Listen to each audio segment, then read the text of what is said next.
present strategy of the war on drugs has failed in Latin America. Drug-related crime is destroying not only lives, but tearing apart the social fabric and undermining the most basic institutions of democracy.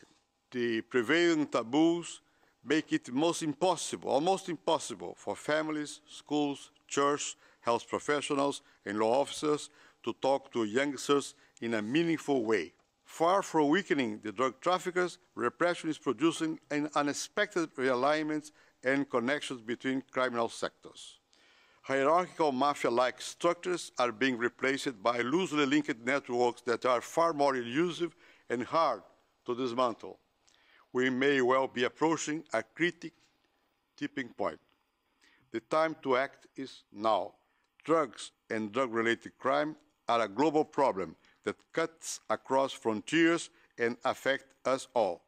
Unfortunately, this debate is often held hostage by ideological assumptions. And in the United Nations Charter, it was stated that the objective was to eliminate or significantly reduce cultivation, consumption, and traffic in drugs. But the opposite is happening in terms of production and the increase in the size of the market.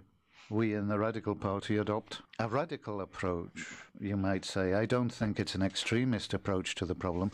We say that these substances should be legally controlled. We don't mean liberalization, because that's leaving it to the mafia. So we are not adopting an extreme position. We have to be pragmatic. We have to look at the facts. We have to look at the data. And that is the point of departure for anyone who wants to analyze this problem. The aim of the 10 years of international anti-drugs policy was to develop strategies to eliminate or eradicate or significantly reduce the illegal cultivation of coca, bush, cannabis, and the opium poppy by the year 2008. Of course, people always found ways to get through legal loopholes.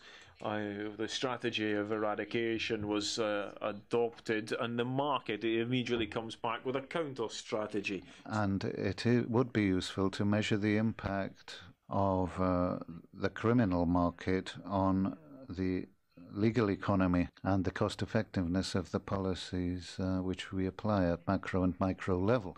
To do that, we need reliable information. Poppy for medicine.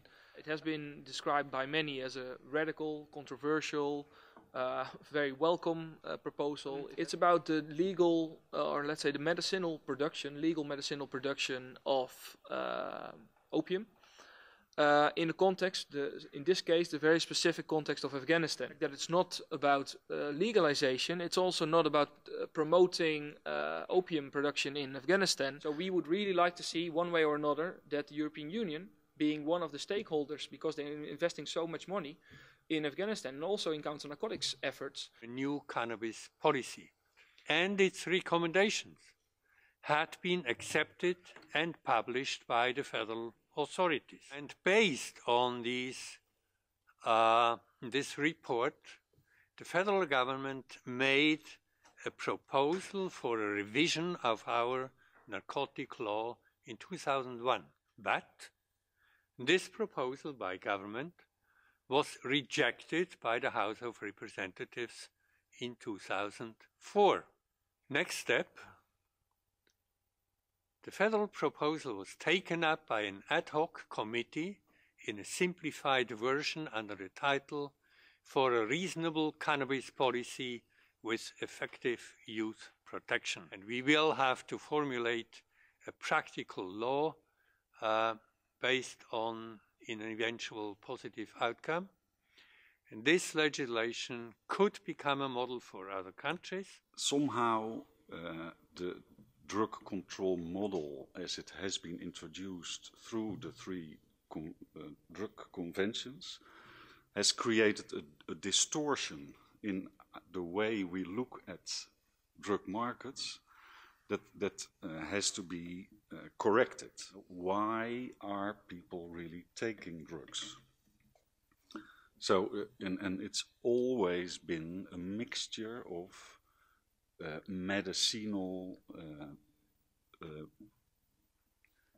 coping better with life for various reasons, and mixed with some pleasure, and then combined for some substances with more patterns of problematic use and dependence. But those distinctions we have to some extent lost. We have to overcome the artificial distinction between illicit and illicit drugs and think more in the picture of a very affluent market where people can quite easily shift from and to different substances, including shifting from illicit drugs to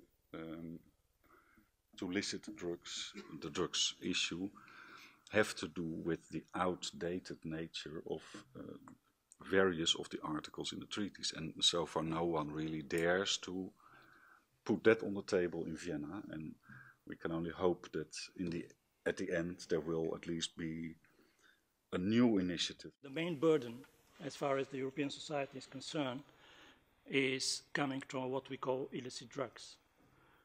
Therefore, I think it makes sense to focus our efforts, as far as science is concerned, focus our efforts and try to size the market by substance. So if we use the data sets that are available in Europe about prevalence, whether it comes from general population surveys or for prevalence estimations, data about drug-related deaths, infectious diseases, data about demand for treatment, put it against the price, purity, and the price both at retail and wholesale level, against the data that we have about purity and the seizures, I think we will be able to arrive to a reasonable estimate at EU level of what is the consumption by drug or by group of drugs.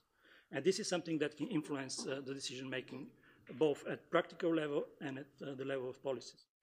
We still have to acquire the knowledge of how this market works to understand where we need to do the data collection.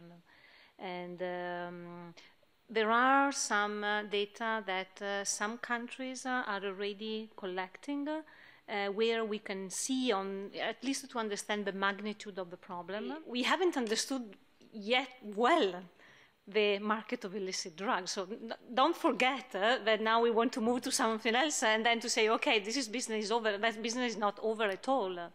And there is so much that we still need to know. So far, at least we can attempt to study economy drug by drug.